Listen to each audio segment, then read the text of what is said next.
Hey there, I'm Steve, and welcome to Jamson Entertainment. And welcome to the conversation. Just before we get started, there are many ways you can help. You can like and subscribe so you never miss a conversation. But most importantly, please share this video. Get the word out there as a community. We can talk about all things that we love. Today on Throwback Thursday, we're looking at Scrooged, starring Bill Murray, Karen Allen, Alfred Woodard, John Forsythe, John Glover, Bobcat Goldthwait, David Johansen, Carol Kane, Robert Mitchum, and Nicholas Phillips. As you can kind of guess by the title, this is more or less a Christmas Carol. It is similar but different. The most noticeable difference is this is set in modern times. I think the late 80s. And instead of being Ebenezer Scrooge, the head of, was it an accounting firm? It is Frank Cross, the president of a big TV network. I was going to say he's a jerk, but he calls himself a schmuck in the movie. And in the beginning of the movie, he delights in being a schmuck. And Bill Murray is such a wonderful actor, such a great comedian, that you do enjoy him being a schmuck. The movie opens up, now this is the first time I've seen this, so it surprised me. I probably shouldn't have been surprised, but it did. The movie opens up at the North Pole, and Santa is under attack, and Lee Majors, the $60 million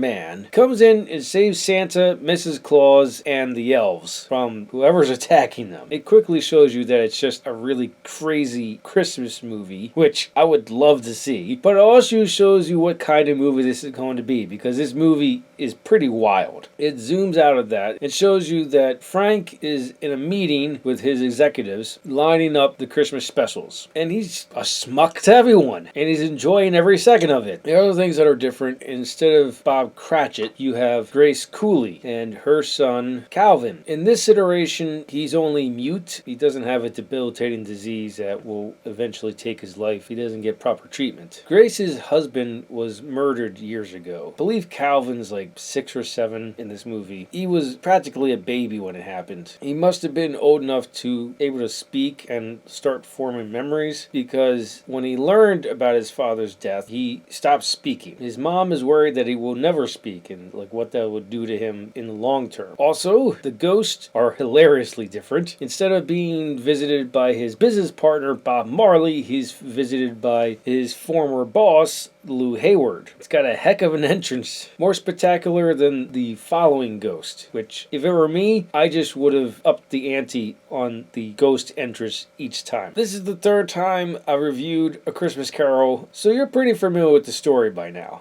And if you're not, I do recommend this one, and I recommend you watch as many variations of the story as possible. When the music starts playing in this movie, I was 99% sure that it was Danny Elfman, and when I was watching the credits, I was right. Unmistakable. He has a very distinct style, a style that I love. He's my second favorite composer, my favorite being John Williams. Because Danny Elfman did the music, there's a whole nother layer of festiveness, atmosphere, and when it's needed, dreariness. The effects in this are also really well done. From the makeup for Dead Lou, I won't show it because I really want you to watch this movie, but how they did the Ghost of Christmas Future, that's awesome. That was really, really cool. I do highly recommend you get this on Blu-ray. Those are my thoughts on Scrooge. Let me know your thoughts in the comments below. Thank you for watching, and live your imagination.